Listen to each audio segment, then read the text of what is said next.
What's up, YouTube? It's your boy, Monster Hunter Meat Man. I'm just kidding. Hey, guys. It's been a little bit. I got my boy Birdie here. Today we are discussing player counts for Monster Hunter Wilds. Is it concerning? Is Monster Hunter Wilds dying? My answer is yes. Just kidding. Birdie, say hi, buddy. What up, guys? I have returned. He has indeed returned. You know, as we know with the doomer cycles of any video game, for some reason, we obsess over player counts. Specifically Steam player counts, because they have the data right there in front of our faces. But sometimes it is a good indicator of a game dying, or, you know, whenever you hemorrhage players over time or in a quick manner, it could mean that the content's bad, it could mean that the people just aren't feeling it. It can mean a lot of different things. Now, today we're going to discuss, what we think about it. I'm going to give some, reasons for my thoughts. Birdie will give some reasons for his. But we're also going to be looking at some of the community aspect. So, we have two main sources that we're going to look at right now. We've got Zinny Hunter. Shout out to Zinny Hunter. If you want to check him out on YouTube, he's got a great channel. I'll actually keep the link in the description. But he tweeted, or X'd it, I don't know. I don't keep up with this shit. he X'd this shit about Monster Hunter Wilds' concurrent player count has cut in half since the start of May, now inching closer to the current player count of World. And he asked, do you think this is a point of concern or a natural occurrence following a ridiculously high and impressive player count since launch? Now, Zinny later would comment on his own tweet and say, just for those of you who don't know, Wilds is and likely will be my game of the year, no dooming intended. So, we call this interaction bait. It's not necessarily a bad thing. It's, he's just trying to have honest conversation with the community. And I think that's cool. So, we're going to look through this. We're going to read some comments. And then we've actually got a video by Dark Hero 2, or as I like to call him, Light Villain 1. Me and him, we go way back. Friend of the channel, Dark Hero. We've never met, dog. We've never even talked. We're gonna look through his video. You can tell by his thumbnail that he's gonna be discussing player counts. But first off, Birdie, do you have any opening thoughts about the current player count? All right, so let me know what you think, Birdie. First and foremost, we've got Wilds data right up here. As we can see, it's cut down by a pretty significant margin since its peak, and the same thing for World. But the thing about it is World's peak was lower, and it's currently getting encroached. Its 24-hour peaks are getting encroached upon by Wilds. So, do you think, just from a cursory glance, do you think this is something that's concerning? Do you think that it's something we should be aware of, or do you think it's a natural thing? What do you think, first and foremost? I think with the title update model that we've had in the previous 3 games now, it makes sense. Most people know. Most people that aren't new to this know. And people that try to make a big deal out of it, I don't know, maybe just try to cause some drama for some reason, clicks or whatever. Do you mean they know that players drop off and then come back like during title updates or during seasonal events, or? Yes, exactly. Okay. I mean, this happened in Rise, this happened in World. So maybe in certain title updates it took a little bit longer for players to drop off because there was a certain content drop that just kept players playing longer, like Cold Terror. Everyone grinded like really long for that, but not for good reason. The RNG was just dog shit. Yeah, or you even have the simple fact that Wilds is for the first time ever a PC launch title. Yeah. And World and Rise didn't get PC launches until a while later. And while World didn't keep all of its content, it had staggered content launches through PC. So it's not like everything was accessible to PC at launch. But there were people that were buying in PC were typically people that rebought it, that already had it on PlayStation or Xbox, or even just people who were impressed with the current contentscape and they already have a frame of reference of what's coming due to the content drops for Xbox or PlayStation. Yeah. Yeah. Because, I mean, look at the, all-time peak, 1,179,869, which is ridiculous.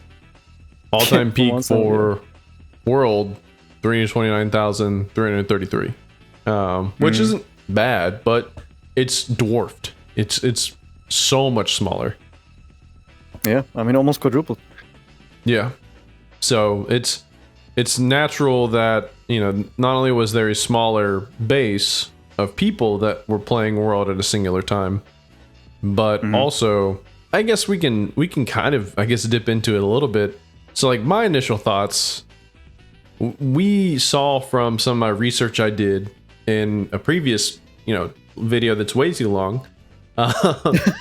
We saw through some of the research that I did, less than half of the player base, even like post Iceborne, less than half of the player base in any platform completed HR Xeno'jiiva.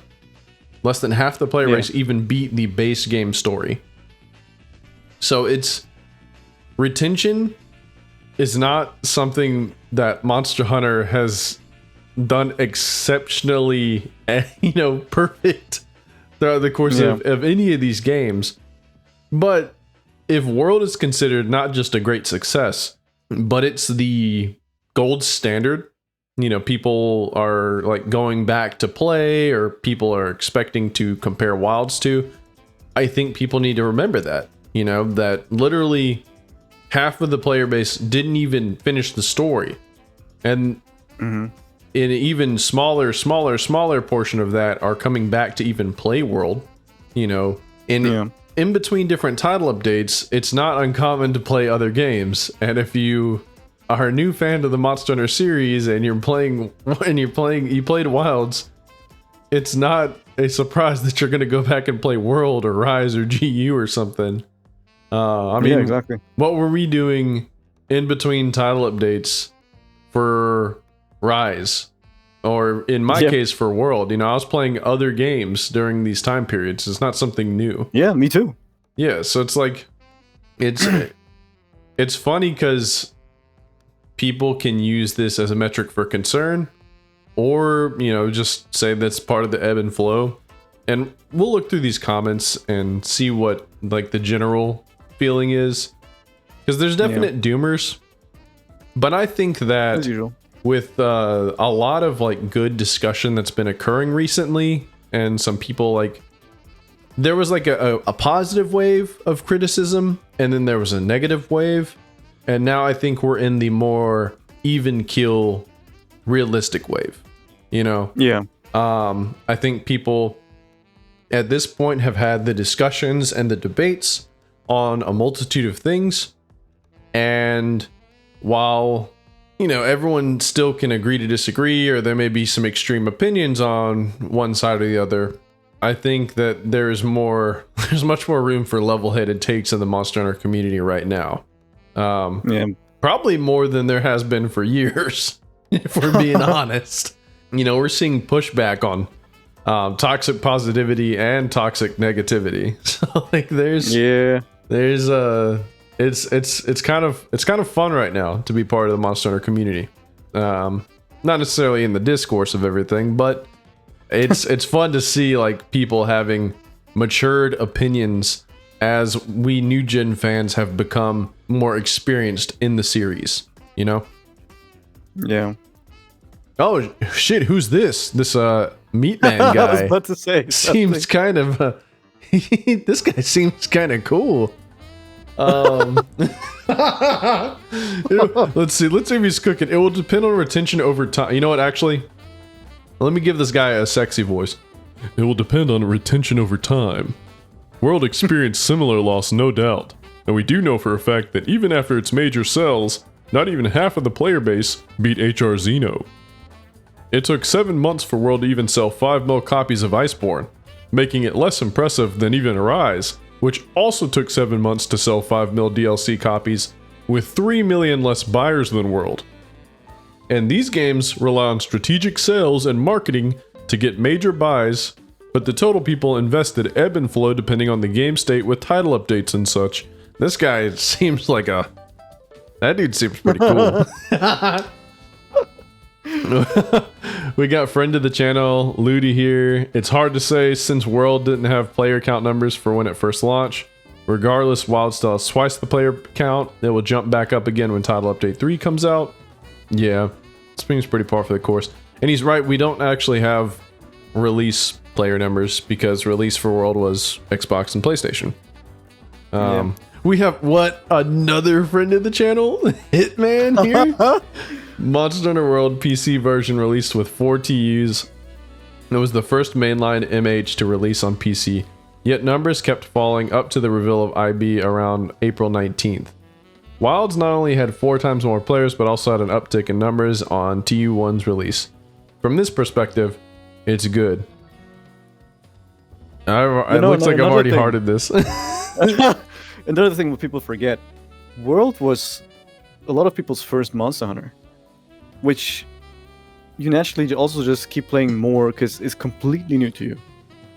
You learn, like, you know, especially learning all the weapons and learning all that stuff. If you put the time into it, you can put a lot of hours into it, even though if there's no actual content, you know, quote unquote content to do. That is true. It's just, and you know, the most people that buy Wilds, they already play World or something else, or Rise or whatever, all like one of the other ones. I don't know how many new people Wilds attracted, because you know, World already popularized Monster Hunter to a freaking ginormous degree. Yeah, there will probably never be such a influx of new players. Yeah, coming into the series. And the significance of that would be something like, I had a lot of friends that came into World, and they had this notion that you needed to farm like every monster's basically like armor set before you move it on to the next one. And so they spent a lot more time in different areas than they would have had they not done that. You know? Yeah. Simple things like that. I mean, there are a couple things that could have also helped the World. It's not like we have the numbers to 100% compare the two, so that's why it's a little hard. But for World's case, World did have a robust amount of optional quests, and crown farming was much more difficult in World. And there are people that crown farm. I would say they're a niche minority amongst a minority, but they do crown farm, and a lot of them are just because they're crown farmers, and some of them are because they are completionists that want to fill out their guild card. Yeah. So there are a lot of different variables that can cause you know, people to stay longer or go away faster. World also was at a time where there was less accessible Monster Hunter as a whole. So when World dropped, we didn't even have GU. Think about that for a second. We didn't even have GU in the United States. It was with World's success that they realized us, as Scott Falco put it, burger folk, actually want to play Monster Hunter. So then they gave us GU, which is English double cross, or just R double cross, and also the Switch version, right? Yeah, Switch version as well. I think double cross was 3DS actually. Either way, could be wrong, but the whole notion of right now we have such a robust amount of accessible completed Monster Hunter at our fingertips already, and so it's only natural that when I came into World, and if you're listening to this video and you can relate, you know, if you can't relate, that's cool. Feel free to comment what you did or how you felt. But when I came into World, there wasn't any other Monster Hunter for me to sink my teeth into. Not accessible to me anyways. Yeah, that's what I was thinking. Now. So what did I do instead? I got into FromSoft games. I got into Dark Souls. So like if I came into Wilds and I was like, man, I'm loving this, I want more. Right now, I've got access to World, I've got access to Rise, and both of them fully complete, all title updates, all DLC title updates. Plus, I got GU if I want to. You know, I've got all this right at my fingertips. I don't have to go to Dark Souls, but that's what I had to do in World. You know, I played World and then I was like, okay, well, what do I got? Well, I guess this will do. This will be the closest thing I got. I never played Dark Souls or anything before, so I am happy that I got into the series because I was inspired by World.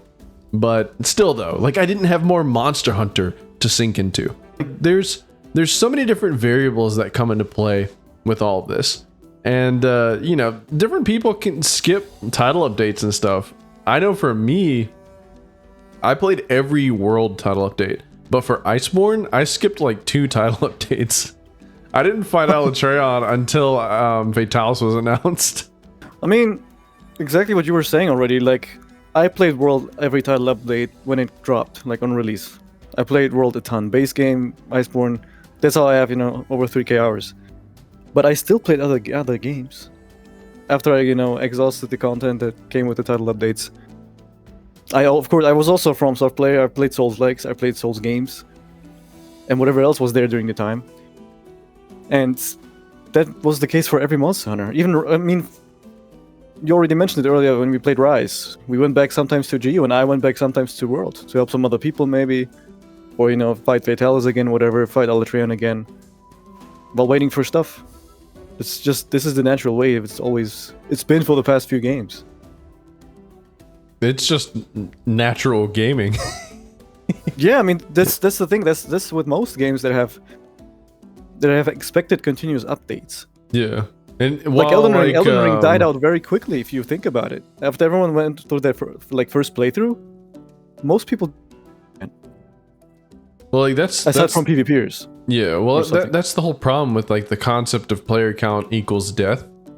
Yeah, it's because we compare it to games that are meant to be constantly injected with different forms of life to keep people playing, like live service model games, like Fortnite or COD or Apex Legends, you know, or games that are strictly focused on PvP.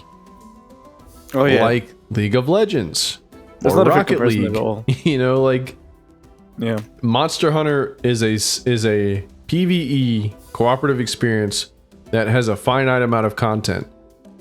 PvP, when you really break it down, it is endless content, endless unpredictable content.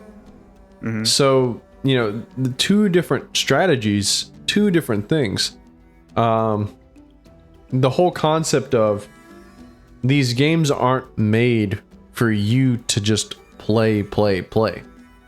And there's gonna be someone that's like, well, I had no problem putting thousands of hours into Monster Hunter 3U, or, you know, or all those. For every single one of you guys, there's another person that's like, yeah, I bounced off of that game, or I got I didn't play after Great Jaggy, and then I came back in World or Rise or something. Yeah. I would probably say for every one of those 3,000 hour guys, there's probably like 10 of those I bounced off. I didn't like it.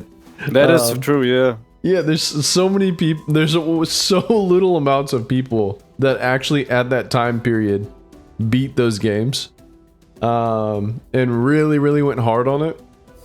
And the thing about it is, also, you got to think about where you are in life, right? So when I was a teenager and I didn't have access to Xbox Live, I didn't have access to online gaming. I didn't have any money, so I had to play what I had. You know, like I had to play the games I had because I couldn't buy anymore.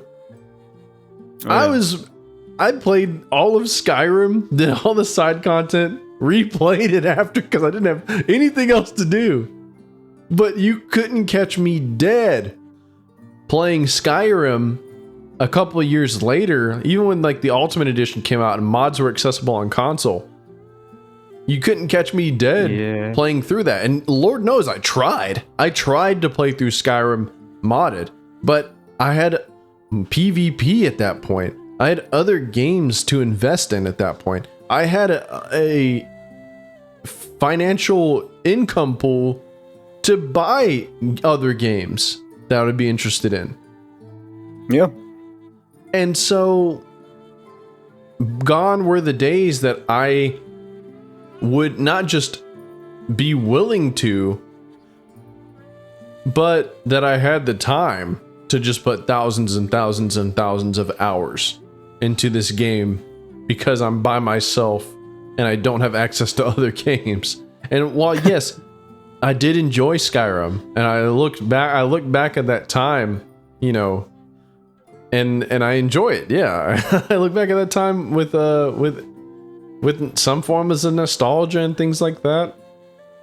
But I can recognize that I've changed, and my tastes have not only changed, but the things I have access to have changed. Oh yeah, I can get it, and you know, there's people that put thousands and thousands and thousands of hours into World Rise. I mean, hell, there's already people putting 500 plus hours into Wilds, you know, just 2 months after launch.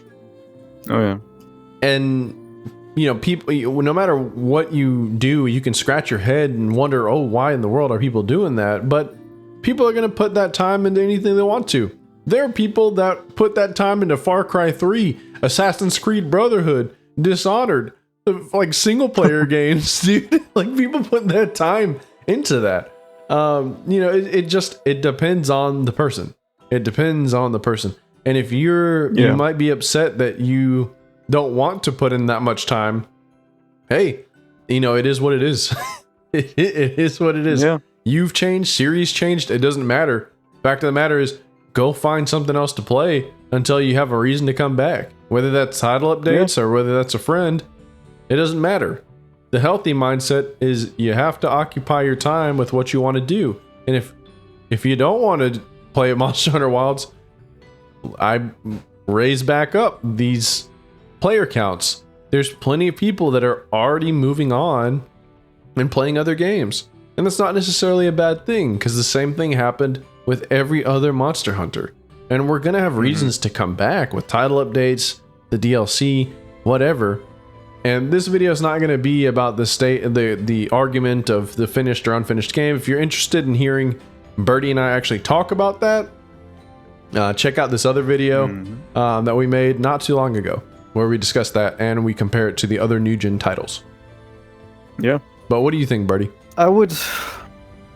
How should I put this? The reason why I put so many hours into, you know, something like World and Rise too, to be honest, during those times or during those years, there weren't that many crazy good games coming out, to be honest. That was maybe the gaming drought. If there were any games that might have not been for me, especially during the World time. And also, I just checked the Rise release year, which was 2021, I believe, right? That year was terrible for gaming. There was not much coming out, so that is why I have thousands of hours in base Rise on Switch, on damn Switch, and I hate that console. I still played 1,000 hours because there wasn't, you know, not much else, and the game is actually really good. If you weren't that upset by, you know, the lack of content because of freaking COVID and all that stuff, but we don't have to get into that. And now, Wilds is out. I love the game. I have my gripes, but I still love it. I only, you know, quote unquote, only have 200 hours, but I have like 15 other games that I want to play. Because gaming right now is peaking. There's a ton of good games that you can play. That came out like over the past 5 years. Like over the past 3 to 5 years. So gaming there's so much choice. Just like you said, you know, I have so much access to so many good games. And I want to just play them all, you know. I don't want to invest all my time into Monster Hunter, even though I love it. I want to get more experiences, which is, you know, why I have only 200 hours so far. But I'm gonna get not 299. I know that. Like eventually, I will. Yeah. I will reach my 3K hours probably, or 2K. No doubt, no doubt. And we're only one title update in. I think people are dramatizing a little bit too much. Yeah, definitely. I think it might be because out of fear that their like favorite franchise is dying, which, you know, I mean, it really isn't. That, I mean, Zinni here is pulse checking the you know, just some general sentiments. And luckily there's not too many, like there's been, we've gotten down a little bit and there's only been good answers. Like here's another one. It doesn't matter in the slightest, in my opinion, Any fluctuation in player count is a natural occurrence for a game like Wilds. Most base Monster Hunter games are sparse. Not to say that Wilds is, but compared to Worlds, he always says Worlds, dog. With during DLC, it's not a surprise. Took me about 70 hours to get done with it. Zinni says, my concern arises when you consider the fact that World had more concurrent players on average during the same point in its life cycle, despite selling significantly less. Wilds isn't retaining its players. There's a bunch of ways to potentially justify this, but it's true. Now, Zinni probably didn't think about how Steam isn't going to be as reliable because of things that we touched on earlier. In when we discussed that it didn't launch on Steam, World didn't. Yeah. And so there was way more to do when it came out. Yeah. Well, that, and by the time that World came out on Steam, people already had enough time to look into the game before buying it. Oh yeah. And they knew what they were getting. Yeah. And so, and also a lot of people that bought it on Steam were people that owned it on PlayStation or Xbox that also just so happened to. And if they bought it, if they were double buyers, you can guarantee that they're going to be loyally playing, you know? Yeah. And so, like, it is funny the way that it kind of skews it because we only can see Steam's numbers.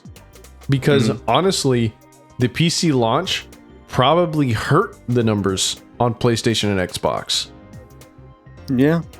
Because they hemorrhaged, they literally traded player bases to a certain degree. Like, the people that wanted to play still, but they wanted to play it on PC, they left. There was no one to replace those guys. Right? So there's a hole in the console side that we're not seeing because we don't have the data in front of us. So, you know, the funny that what you mentioned about people that bought it on PC are rebuying it. I bought it on PC again, but only at 50 hours because I had already reached and killed Fatalis a couple times solo. After 50 hours, so much content, right? True. Well, I mean, to be fair though, I think your more robust replay was on PlayStation. This guy played 3 different systems. True. I mean, still, I reached Fatty on like MR40 as well after like 60 hours, 70 hours. I killed him already. That's after like 4K hours on Xbox, though. True. But I mean, by the time base launch happened, there was a lot less investment like people had. Yeah. And they had more to play like later on too. True. Because they got the staggered title updates, they got Iceborne. Yeah. It's natural. Well, as natural as it can be in a world where attention spans are broken. Don't get me wrong, 2 months is a long time to stick with a game that doesn't quite have the live service model updates. Wilds has done incredibly well so far. There's no doubt about it. Zune, friend of the channel. I'm saying friend of the channel a lot. Zune, friend of the channel. It is of no concern people fixate on player retention because the market favors it today, but Monster Hunter should not be measured by the metrics I think you meant applicable to live service games as much as Capcom wants it that way. It made its success is always laying somewhere else. That is true. Nova Bushido, he's spitting facts. GU is calling to all hunters who don't have anything new to do in Wilds currently. GU is spreading the truest of facts right now. Also, friend of the channel, Nova Bushido. Wait, what does Zenny mean by I will never surrender? Has he not played GU? I guess he's never played GU. Zenny, if you watch this, dog, you need to play GU. You need to play GU, dude. Hey. I'll play it with you. I love GU. Alright. It means everyone has basically done everything there is to do in the game. Most people are waiting on the next title update. For sure, this is the most likely answer. Yeah. Well, it's a complete game with a master rank expansion, while it's just the base game. Okay. Yeah, it makes sense. People get bored. And of course, just strange sudden dip caught my attention. Okay, so he's mostly calling out the dip. I think the dip is because there's such a large amount of people that bought into it. Wait, also, what was the date of that dip? Didn't the game come out at that day or something? Maybe Expedition or something? I'm just saying. I'm not sure. I mean, if Expedition 33 dropped and the player count dropped, that makes total sense, would check out. But I mean, there's only if we look at any like single player game, there's gonna be dips, like major dips, especially if it's a game that is as niche as Monster Hunter. Because let's face it, this is the same thing that happened in World. Game gets hyped to high hell, and then a bunch of people buy it, and then a bunch of people drop off because they realize, wait, this isn't what I thought it would be.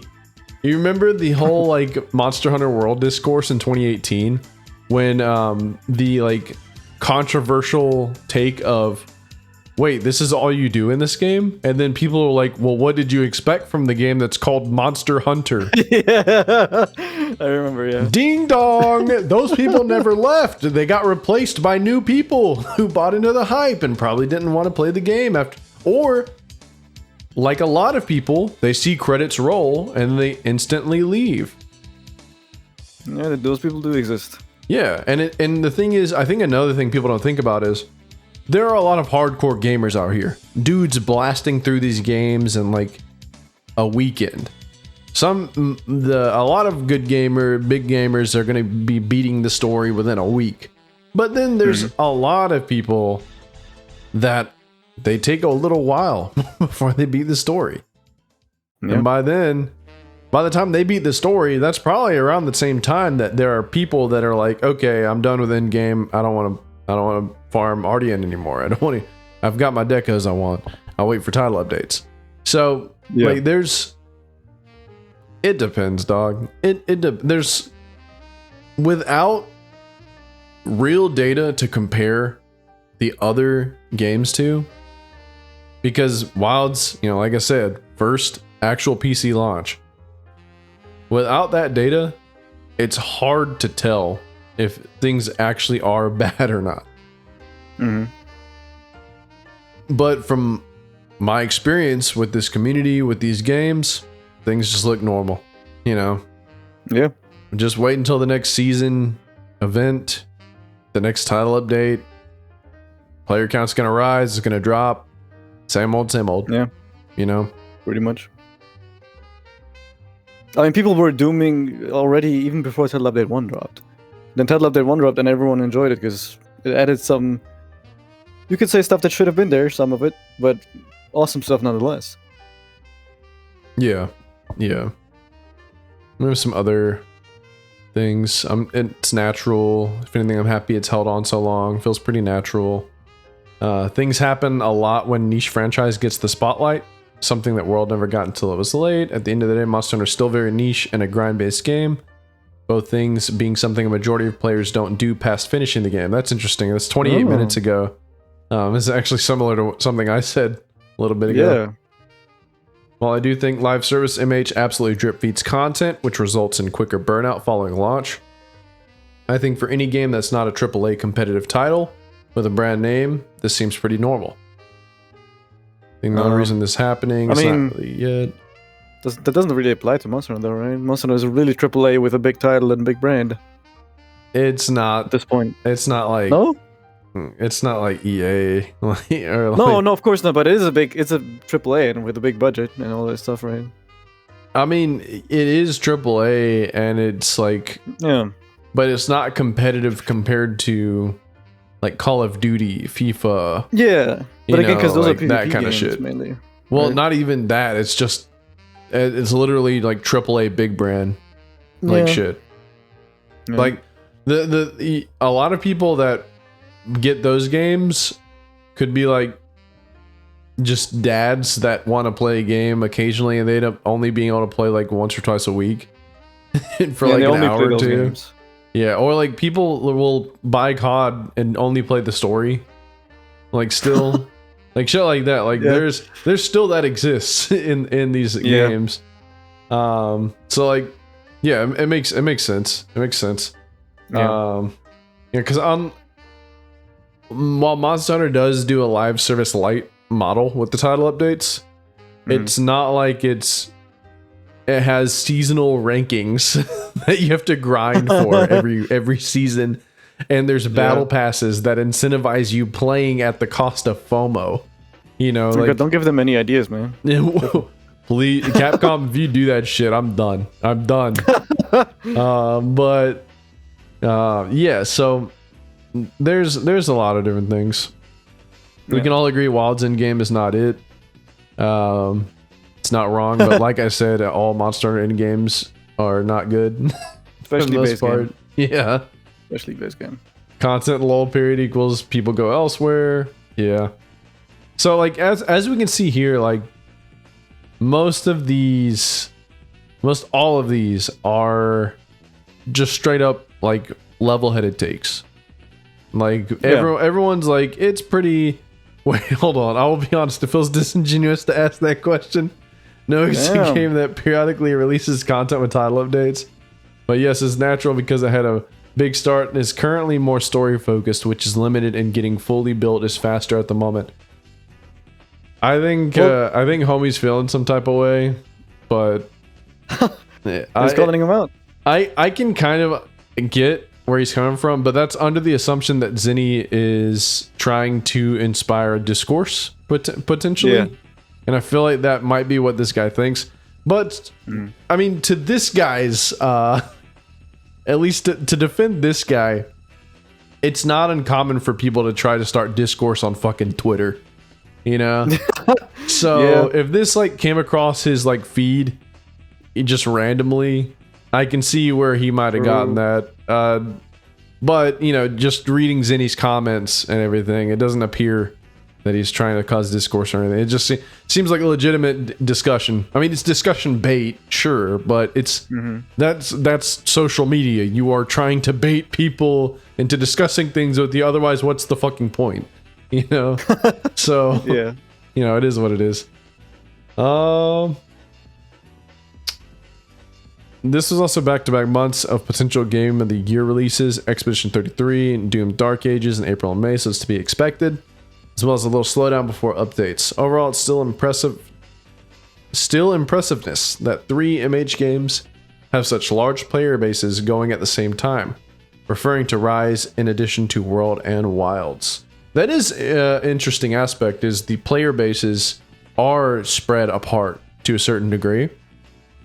And like, I wonder if we can get those numbers or anything at some point.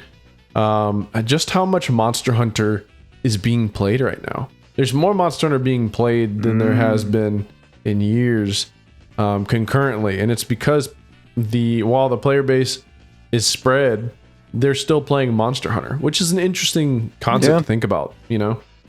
Yeah, I mean, Rise is being played across 4 platforms. It still might be a lot of people, but they're all split up. True. I mean, hell, we're about to play some Rise. Return to Peak. Yeah, Return to Peak, baby.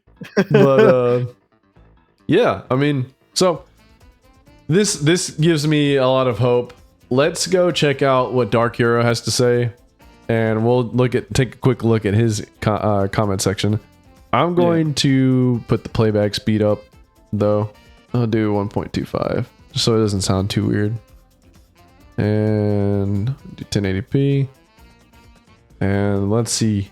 Hello everyone, welcome back to Monsterhunterwilds. Today we're going to be doing a little bit of a different video, as I want to talk about the current state of the game, address some of the upcoming content, some things that I have seen in the community, and also talk about the future of the channel, some videos that I have coming up. And as I'm going to be doing this, I'm going to be tackling the free challenge quest for Tempered Raidao. My current best time is still only 10 minutes. I want to see if I can get a sub 9 because I still make plenty of mistakes, and in both of those runs I ended up karting once, so I'm going to cut forward video. And this is now, as I said before, I want to talk about the current state of the game. Now, as a lot of us would have expected, the game's player base has dwindled down quite a bit since the game's release. Back when Wilds first released, the game launched with around 1.4 million concurrent players on Steam alone, which is absolutely nuts. The game blew up like crazy, and it was definitely Capcom's biggest launch, and obviously it was not a sustainable number. It was eventually going to go down, which ended up happening. But when did the festival come in? Was it around that time of that peak? Let's see. I think it's like there's 31st of March, 7th of April. I think April 21st or something. April 21st? Maybe. What's this peak then? Oh, that was title update. Oh yeah. Title update. Nice. Okay. Yeah. So, player drop back to around where it was even before that. Yeah, that checks out. That checks out. Mhm. All right. Which ended up happening, but the player base was still around for Monster Hunter Wilds for a very big amount of time, because the game still had plenty of content, even though the endgame is something that you can casually go through very quickly. You can finish your endgame build pretty quickly, you are showered with decorations and whatnot. Oh, you already went into the trap. I didn't expect that. But once you get to the endgame, you are showered with decorations and materials. You can make the arcane weapons you want really quickly. And I think that has contributed to a lot of people stopping playing the game early, which is understandable. You don't have to stick around for everything, of course. Oh god, I'm getting hit by everything. There you go. We perfect dodge, and then we slide to the side. That's what you want to do. But even with the festival, I think that the festival had around 200k concurrent players, and now that we have such a minor update with Arc Tempered Raidao and the challenge quest, I think that currently we have around 80,000 concurrent players on Steam from just the challenge quest alone on a 24-hour period, which is definitely a very healthy number. It probably still puts the game at one of the top current games on Steam as far as active players go, and I'm sure a lot of developers would kill for that kind of player retention, but He's not wrong when he says the other players would kill for that kind of retention. Yeah, developers. Yeah. Yeah, that's what I meant. Yeah, developers. Yeah. Now you gotta think about it though, like Monster Hunter does keep people's attention longer than the average game. Mm-hmm. So like and also something people don't think about is like just how many games are released, you know, just during a year. Yeah. Like there's only a handful of games that can be considered like a real huge commercial success, but then a handful that can only be considered a like real success as a game for a player base. I know people like the Monster Hunter discourse is a little different because you get the whole rhetoric of, well, thousands of hours versus hundreds of hours or whatever. But at the same time, that speaks into Monster Hunter as a whole and the expectations behind it and the quality behind it. Of people aren't arguing about, oh, I only put 20 hours into this game, you know. Mm-hmm. So that's pretty nutty. That's pretty cool. But yeah, it's definitely, even if they were to lose like another half of what they've already lost, it'd still be pretty good. You know? Yeah. Still be pretty, and that's not even counting the fact that it's crossplay now. And people will come back. Like this, I saw some Doom comments about people saying, "Oh yeah, the game is so dead that I don't know if even a title update can save it now." I'm like, really? It's free? Yeah, that's goofy. You don't think people are going to come back to check it out for free? I mean, even if not, like the world only sold 14 mil copies before Iceborne dropped. Yeah. And then during the Iceborne period, before Rise came out, Iceborne World sold another 10 mil copies, like during Rise. And then during Return to World, it was like 8 mil copies. Like all of World's, like most of World's major success later on was literally just strategic sales during lull period for Rise and during hype period for Wilds. Literally strategic shit. And they would do this. They're going to do the same shit to Wilds. Wilds is going to have more sales. You know, like people are like, oh, I don't think Wilds is going to outsell World. We have no idea if Wilds is going to outsell World. Yeah. Because the fact of the matter is, World doubled its sales just off of strategic sales, capitalizing off of the next games that they were making. Until we get 7 years passing from Wilds, we won't know. You know, hell, we won't know how close Rise is going to get until 7 years pass. So true. You know, there's all sorts of shit that we got to think about. But back to Dark Hero. Back to Dark. Let's see what he's got. I'm curious to see how Capcom is going to try to maintain the player base active. Are they going to try to reinvigorate the endgame of Wilds with title updates too? Oh, I got that actually. I wasn't expecting to get that. No, he just said reinvigorate the end game with title updates. And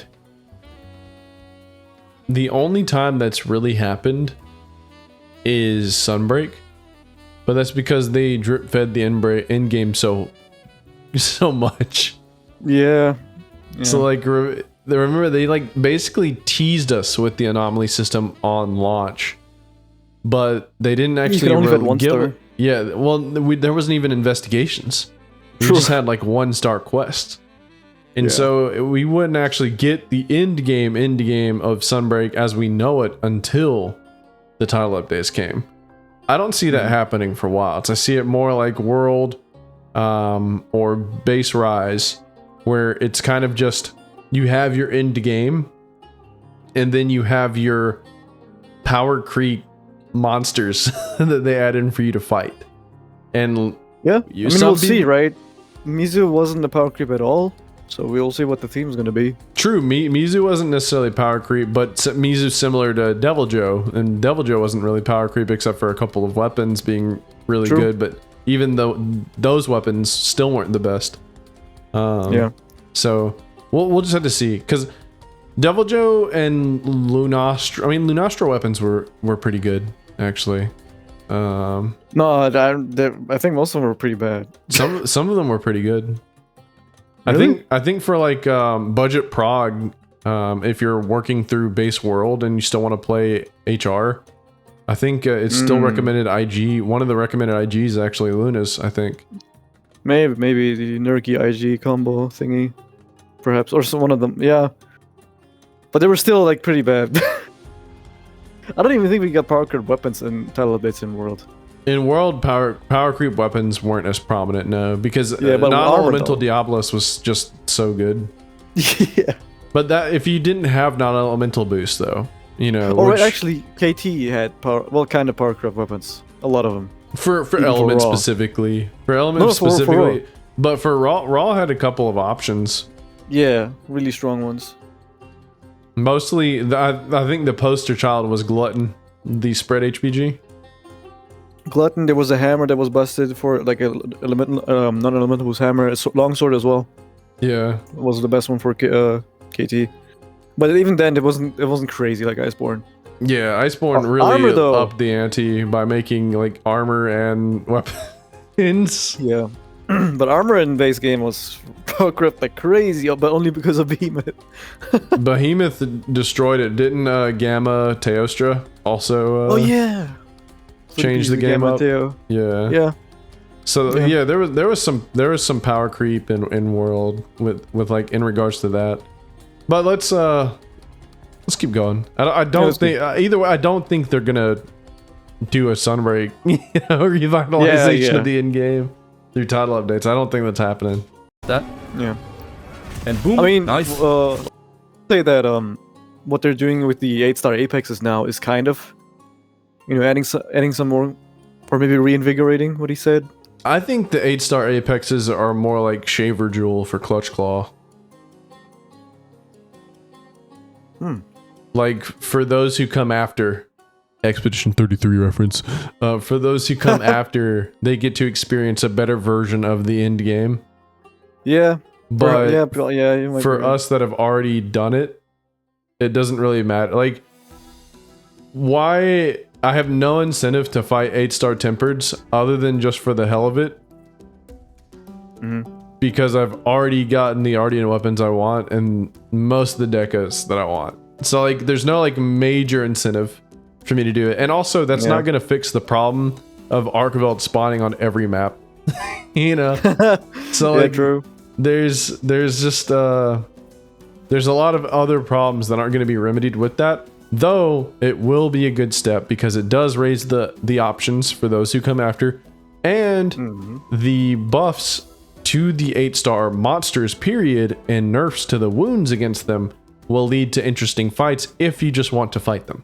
So there is that incentive of if you want a better fight, you can go fight them now. But as far as incentivization goes, it doesn't really have much effect on the end game for people that have already been farming it. Yeah. The upcoming content, Title Update 2 is launching in summer and we're getting our boy Lagiacrus back. Very, very exciting stuff. When I played Monster Hunter Tri back in the day, I always loved Lagiacrus' design, but I wasn't a huge fan of the game for multiple reasons. One of them was simply the fact that it was on the Wii and I didn't have a Wii controller, and playing it with the Wii remote wasn't a very fun experience. Ah shit, I woke him up without using the bombs, that's fine. The Wii It's a very chill run either way. Ah shit, I got hit. But I'm curious to see how they're going to be doing Lagiacrus. Are they going to be adding a bunch of moves from its variants like they did for Mizutsu in Wilds? I think they did a fantastic job with him, so... Oh, that actually hit me. I really didn't expect that. That's fine, we were doing well either in it. But also, some of the reason as to why I expect a lot of people to have stopped playing the game in general is that there are a lot of very good games coming out these days. Like, for example, Clair Obscure Expedition 33 turned out to be an amazing game. I have absolutely been loving it ever since the game released, and You're damn straight, bro. That game's so good. Yeah. Would even go as far as to say that it has become one of my favorite games of all time, and the Oblivion Remastered has just come out. And speaking of which, it might have been confusing for some of you that I released a video on Oblivion and didn't really enter a lot on the channel besides Monster Hunter, was Grand Blue. If any of you guys had a lot of discussion in the community pretty much since the game released regarding the game's difficulty or the lack of challenge, to the point where people have become very tribal about it, and I don't know, it just feels like people are being very antagonistic on social media about different opinions on this topic. And I was even actually going to be making a video on Monster Hunter Wilds in general. It was going to be a negative review where I focus on some of the more negative sides of the game, because as much as I do love the game, there are a few things here and there that I dislike about it or that I would like to see improved, and I think it would make for a pretty interesting video that I could even share with Jono, the community manager. Maybe he could forward that video to Capcom, and I don't know, maybe it would be an interesting talking point, but because the discussion on these topics has become so frustrating in many different ways, I've kind of lost all interest in making that sort of video, and I don't know, it has discouraged me from addressing some of those topics in the community. And if I'm honest with you, I did end up losing some faith in the Monster Hunter community when I see people being villainized in the community. Like, the way I see people villainizing Rurikon is crazy. You would think that he has killed the Pope or something, the way that people talk about him. He killed the and it's simply Pope? because he would like to have more challenge in the game and thinks that Wilds is an easier title, which, by the way, it's something that I agree with, and I've spoken about this since my early review for the game. And that is not to say that there is a large portion of the community or that it is the majority that say this. That is definitely not the case, right? It's only the vocal minority. But, you know, it's a bit frustrating to see so much of this happening in the community, where it was, in my experience, previously pretty chill with just about everything. So at this point, I just... That's not true.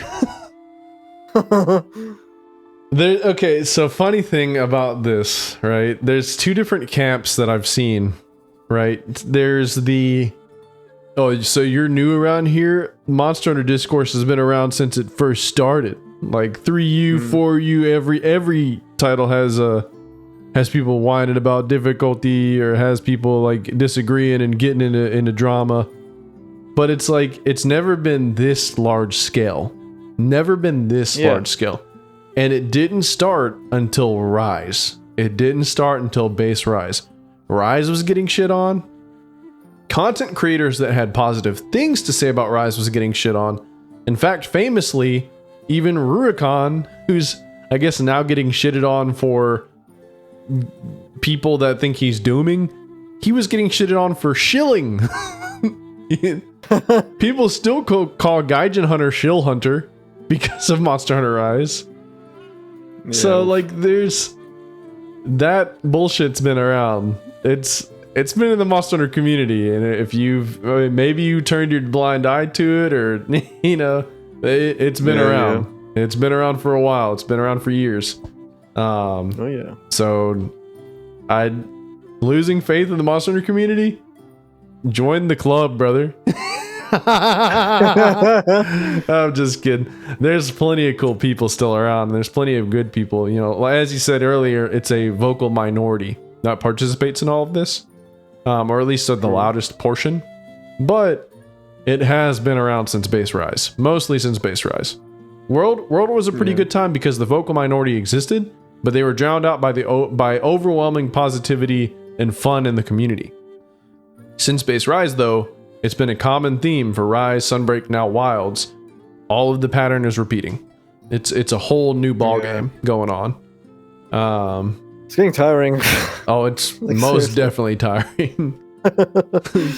Kind of want to avoid addressing those topics and kind of just stay in my lane, do my usual guides and all of that. But maybe that's just me, and because I'm on social media a lot by being a content creator, maybe you guys don't see this as much as I do. So I'm curious to see how you guys feel about this. If you have seen people being, you know, outspoken about this, that they hate that people talk about the difficulty, or that, you know, they agree or disagree with that the game is maybe a bit too difficult or too challenging. Me personally, this right here, Art Tempered right now, is the level of difficulty that I would love to have for most of the monsters in the game. Maybe not most of them, but like the end game. That's well, okay. Okay, I was gonna say. I was like, okay, buddy. yeah. If the end game. I feel like if the end game of Monster Hunter Wilds was around, I feel like he's the right level of challenge. I think he's definitely like. As far as new gen goes, AT right now would be the hardest thing that was in a new game. That would be in like an indie game boss if it rolled out at launch. But I am of the opinion that there should be, like, further beyond just the completion of HR story, there should be some form of excessively challenging shit. Oh yeah, at launch. So like for sure. And maybe like a pinnacle thing, like I keep bringing up super bosses and shit, but that's all I can think about. I really want like a fucking Monster Hunter super boss at launch. That would be sick. Yeah. On this difficulty, and then the Arc-Tempered monsters would be a bit more challenging. It would be perfect for me. But I know that it's not the experience that most people want to have. I'm being selfish when I say this, so that is not what we're going to be seeing in the game, and that is fine. You know, I hate when people say that people are being gatekeepy, they want to gatekeep the game when they want more challenge. No, they're simply stating what they want and they're being selfish, and that's fine. That is what they want in the game. I wouldn't even say they're being selfish. I would just say they, you know... Yeah. I would say it's like... It could be even a form of passion or legitimate interest. I mean, legitimate concern, right? So... Yeah. It's only... It is a natural... intuitively, if you are cultivating your fan base and you are trying to make things accessible for newcomers in the low end, and you want to also appease fans on the high end that have already played Master Rank, they've beaten Fatalis, they've beaten Special Investigations, they've went back and played old gen titles that are harder than new gen. Throw them a bone at launch. You know? Like, intuitively it makes sense. Have something optional at the end of the game that they can participate in optionally. It just makes sense. Yeah. And like I'm like the face of the difficulty discussion to some people right now, and like this is my opinion on it, you know? Like there should be something. You know, not necessarily in progression, but there should be something. I was gonna say, yeah. And I've said this 3 different videos now. make it give it a reward that doesn't feel, you know, the people that can't beat it too left out. You know? I mean, hell, give them a reward that makes them feel left out. Or that, yeah, so they can strive towards. Yeah, you can do that too. Yeah, because the whole thing, like even going back to the Monster Hunter dev stance, even in the older gen titles, the whole point of multiplayer and like adaptation and skills and all that is so that you can beat the monsters by any means necessary, even if you find them tough. Mm-hmm. If you suck at Monster Hunter and you've got 3 cracked as fuck friends and they're like, yo dude, we can get you through this. Yeah. If you do that and you get carried or whatever, in the dev's eyes, according to interviews, specifically Ryozo, he views that as viable. The whole point of Monster Hunter is to have a cooperative experience that you can enjoy, interact with these monsters with, and you can beat them by any means necessary. Mm-hmm. So like, give us something that the common person can't solo, that they need help with. I mean, hell, that just inspires more multiplayer, which is a big win for everybody. Yeah. Besides the people that, for some reason, hate multiplayer in Monster Hunter. But shit.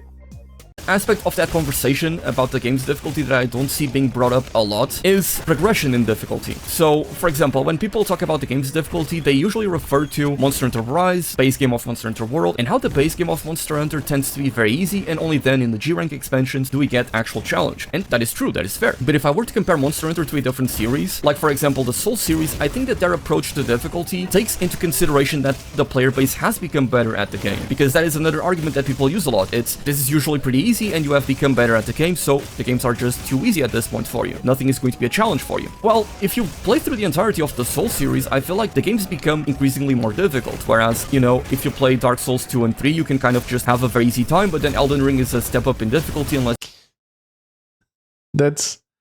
I want to some cheesy builds, and Sekiro is that type of... Cheesy builds? Okay. I thought he was going somewhere with this one. No offense to you, Dark Hero, if you watch this, no offense. Dark Souls 3 is harder than any of the games you listed. It's harder than Elden Ring, it's definitely harder than 2, and it's harder than 1. Like from like a mechanics standpoint against bosses and even like level design. Well, kind of. Dark Souls 2 has some weird level design somewheres, and Dark Souls 1 has some weird level design as well, specifically things like Blighttown. But Elden Ring, they did mechanically make the bosses harder than the previous Souls games. Not that Elden Ring's a Souls game, but you know what I'm saying. Elden Ring is basically Dark Souls 3 in terms of how you operate as a character. Yeah. Except with weapon arts and a jump. But, well, actually, Dark Souls 3 had weapon arts, so it's what it is. But the advent of delayed attacks, longer combo strings, things like that make bosses more mechanically challenging, that is offset by the Ashen Summon. Ashen Summons in Elden Ring are an important core aspect to the game, so much so that a lot of dungeon rewards are the upgrades for your Ashen Summons. Or straight up new Ashen Summons that you find everywhere. True, or just straight up new Ashen Summons. It's a core, and in the like trailers and the promotional material, Ashen Summons were showed off a lot. It's a core aspect to Elden Ring. You can't gimp yourself by not playing Ashen Summons and say that the game is harder because of that. They made these bosses with the expectation that you will be using Ashen Summons. I know I'm nickel and diamond in a video about Monster Hunter, but I think that goes to show like another example of how difficulty can be misconstrued. Because Dark Hero is using, the From games as an example of progressive difficulty getting harder across time, but while taking into account newer players, but that's not entirely true. You can do the same thing in Dark Souls 3. You can run a Great Shield. You can run Havel Great Shield in Dark Souls 3 and be fine against most bosses. Yeah. Playing against Sister Fried with a great sword as opposed to a short sword changes the way Sister Fried works. Makes her an easier fight. There's so many different things that affect difficulty in these games. But a lot of people would agree that Elden Ring is an easier game than the previous ones, and simply because Ashen Summons exist and because it's easier to actually farm. You can farm levels. Wouldn't you say with Ashen Summons and the ability to level farm, wouldn't you say it's an easier game than Dark Souls 3? You asking me? Yeah. Oh yeah, I mean, because I don't want to sound like I'm talking out of my ass. No. That's the thing with Elden Ring. If you know what you're doing, it's the easiest game by far. Yeah. Maybe with some exceptions like Millennia, which is a pinnacle optional pinnacle challenge. Well, even then you give a dude Rivers of Blood and he calls Mimic Tear out before it got nerfed. And he's or it. you use freeze pods to stop her waterfowl, which everyone can easily make. Yeah, well, I mean that one's more like strat and prep. Whereas like, but like that's Mimic Tear, Rivers of Blood, it was we knew people personally that should have never beaten Millennia by any means, and had it been Dark Souls 3, they would have never beaten Millennia, and they beat Millennia because they had Rivers of Blood, Mimic Tear. or something else, Shield. Great Shield. Or Great Shield Poke. Yeah, Great Shield Poke. So like there's, and you could Great Shield Poke in all the other games, but it was stronger in Elden Ring. It was stronger in Elden Ring. But yeah, so I think the point he's raising is interesting, because I will say, I know I penny pinched you, Dark Hero, but let me give you some goodwill. I will say, if we're talking about Dark Souls 1 through 3, I would agree. But I also think that Dark Souls 3 is not meant for new players, whereas Monster Hunter is. And when you think about it this way, yeah, because Dark Souls, I had a friend who was big into Dark Souls, and like literally played Dark Souls 1, played Dark Souls 2. He had friends that were also Dark Souls lovers, and they fought the first boss in Dark Souls 3, Iodex Gundyr, and they rage quit. Now, Iodex wasn't too hard, but he had a second phase that was actually kind of crazy. True, and it was really weird to fight against Iodex. But then like one of the other bosses that you fight first and foremost is Vort of the Boreal Valley, and he's a bulldozer. He will destroy you. Whereas like Dark Souls kind of eases you in, and Dark Souls 2 as well. Like neither of them have bosses that are like. There's no boss in Dark Souls 1 or 2 that is as fast or crazy as Vort of the Boreal Valley. To put it in perspective, the closest thing is Manus from Dark Souls 1 DLC, and maybe in terms of oppression, Fume Knight from Dark Souls 2. That's probably it. I know this is a Monster Hunter video. We'll move on. But yeah, I mean, Dark Souls 3 is a much rougher edge than the other Dark Souls games. Starting off as far as boss fights go. Yeah. And that's the big thing. Like FromSoft, or especially Miyazaki, he's specifically not trying. I mean, he's maybe not specifically not trying to get new players, but they never make the game with new players in mind. At least not to that degree, to make it easier. Well, it's not new player friendly. Like even if you have like even down to the invasion system, right? Yeah. Like you beat a boss and you get embered automatically in Dark Souls 3, and that therefore you are accessible to being invaded in single player. And so one of the first things that can happen to you in Dark Souls 3, it's one of the first things that happened to me, was I got invaded after beating a boss and I got killed by a guy. And it's like in Elden Ring, it's different. You only can get invaded if you're playing co-op. But in Dark Souls, it actively went out of their way to shit on you. You don't know what you're doing? Well, guess what? You're getting invaded, bitch. Oh yeah, I wouldn't use the Soul series as a way. It's not a good example. Yeah, to talk about new player friendliness, because the whole point of those games was that it wasn't new player friendly, and you had to get good. That was the whole reputation. Yeah, you had to get good, and it's like at the higher end of Souls difficulty, I would go so far as to say it's not even as difficult as Monster Hunter games. But on the low end of Souls difficulty, when you're first learning the game, I would say it's more oppressive and scary than Monster Hunter games. Any jackass can walk around and smack a Great Jagras in the head or a Chatacabra. Ooh. But can any jackass just come and beat second phase Iodex Gundyr without getting shit on over and over again? Or Vort? No, I don't think so. So it's like it's not exactly a 1-to-1 thing, Even Dark Souls 1, if you really go back and play it and you're light rolling instead of medium rolling, because medium rolling is the new game's fat roll, basically. If you're light rolling in Dark Souls 1, even if you were doing that, which in Dark Souls 1, the best classes don't have you light rolling with the armor. And so you would be medium rolling by default, and then you would get Asylum Demoned, and you wouldn't know that you could walk around him, and he's just gonna fucking two-bang you over and over again until you figure it out. Like, these games are oppressive. They're not meant for you to just get eased into, Yeah.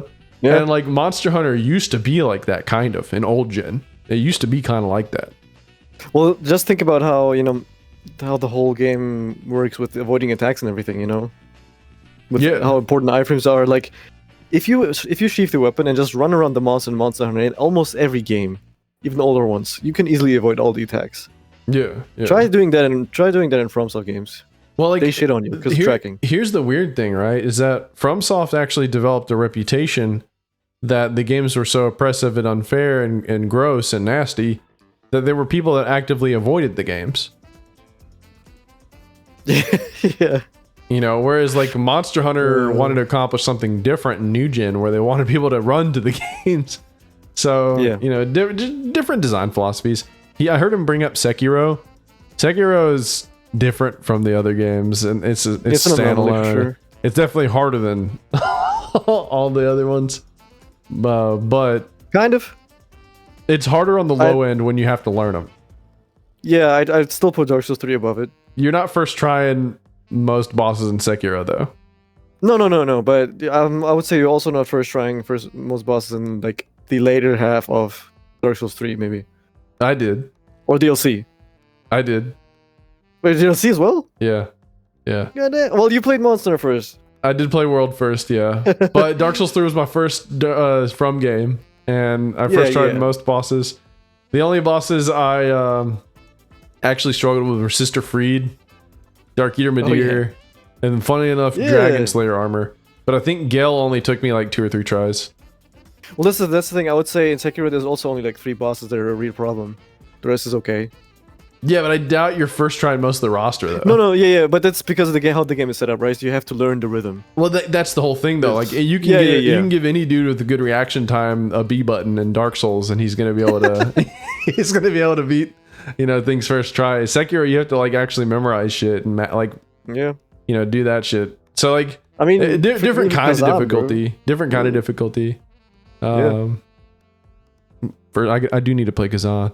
Continuing on though, let's see what he's got. Game where it can either be very easy for you or very difficult depending on how good you are at pairing. So there's always a step up in difficulty, and that is the point I want to get to. You play against Malenia in Elden Ring, you're going to get your butt kicked. You play against the final boss of the Elden Ring DLC, I don't want to spoil for the potentially one person that hasn't finished that yet, and you're going to get your butt kicked in there because that boss is insane. Even after the nerfs, I still think that boss is pretty challenging. And oh, he's coming back already? What the hell? That never happened to me before. I want to take him here into the rock because I forgot to, because I've been yapping a lot, is that these games tend to improve difficulty, and I don't see much of that happening with Monster Hunter. And now that we have such a large install base, and the base game of Wilds definitely feels like the perfect experience to get new players into the game, I hope that they go hard with more challenging content like Arc Tempered Raidal, where, it is typical that I cart once per hunt. I want more stuff like that. That is perfect. But again, I mean, that's naturally going to come through title updates.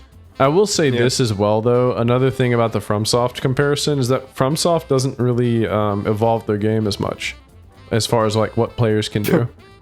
Elden Ring was the first time where they really went a little bit, Yeah, and what did they do? They said you can jump now. Whereas like Monster Hunter, you have like literally think about the past 4 iterations of Monster Hunter. Oh yeah. Hunting styles and arts. Clutch claw, clutch claw attacks, weapons. Like even from like base world to Iceborne, the weapons operate very differently. Rise wire bugs, and then down to Sunbreak with scroll swapping and more wire bug skills and switch skills. Wild's focus mode. Like these games are like Dark Souls 1, 2, 3, Dark Souls 1 to 2. You can now roll in any direction you want to whenever you're locked on. Dark Souls 2, 3 to Elden Ring, now you can jump.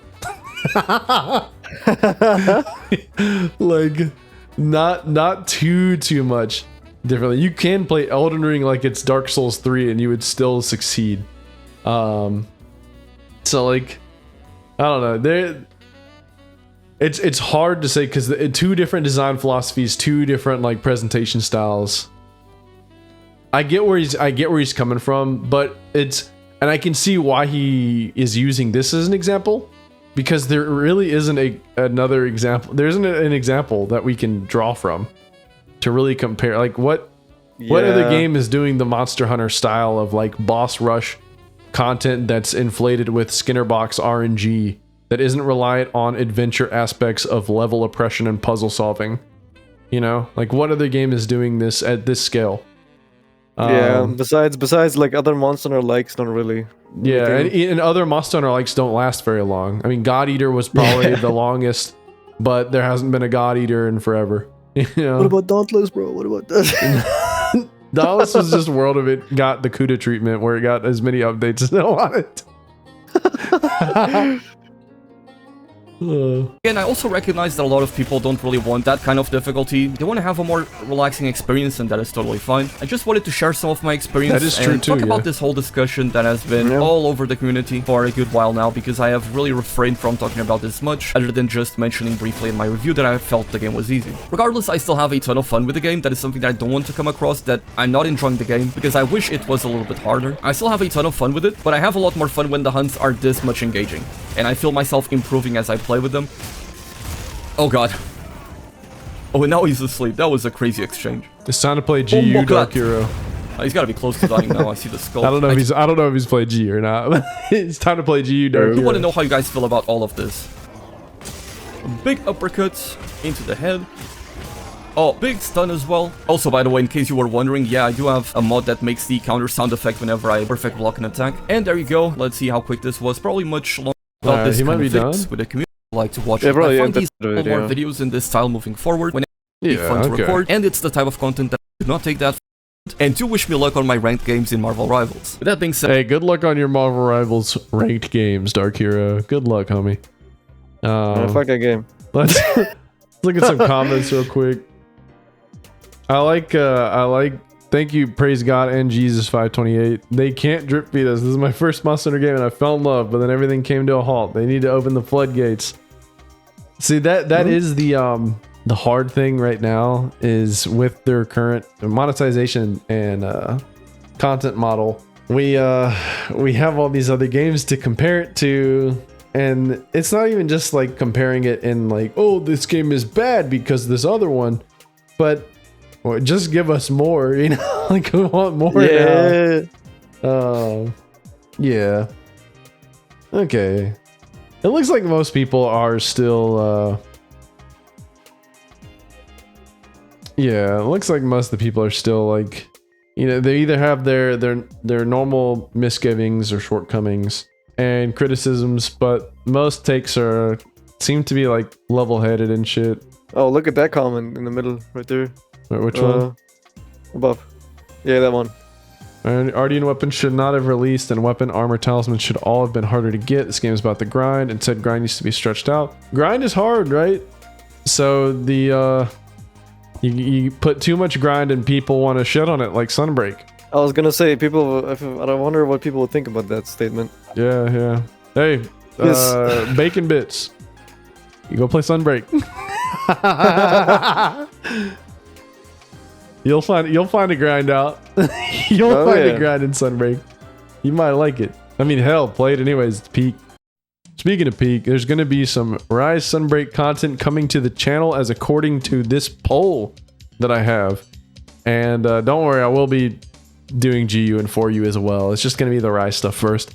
Oh yeah. Appreciate you coming here, Birdie. Yeah, anytime. You know, weighing in on this shit. Do you have any closing thoughts or statements you want to make? People, you guys need to chill. You know, let's just wait for the updates. Play other games that you probably have in your backlog, and probably everyone's backlog is huge. Everyone knows that. And don't sweat too much. The game is probably still in a good place. Hey, my log is huge. I'm sorry, I had to interrupt you. Go ahead and keep going. The devs haven't shown any indication that it's going downhill, in my opinion. Like, they've shown what they've been talking about, what they're gonna do in the future. Then with the like Apex Changes and stuff, that they're on the right track. They want to buff weaker weapons and all that jazz too. So I think it's looking good. So let's enjoy the ride. Yeah, it's looking pretty par for the course. Similar feelings towards it that I had towards World and even Rise. So I'm just looking forward to more Monster Hunter and playing some good ass games in the meantime. I mean, hell, I'm about to be playing more Monster Hunter. Hell yeah. Well, thank you guys for listening. Stay meaty, my friends. Be expecting some good shit in the future.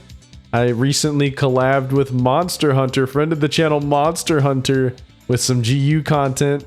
And he teaches me some advanced tech for casuals and maybe some light tech for speedrunners and strategy. So look forward to that. We got some laughs coming your way. Thank you again, Birdie, for showing up. Yeah, join the Discord. Join the Discord. Join the steakhouse. Catch you guys on the next one. I've got dinner ready. Let him cook.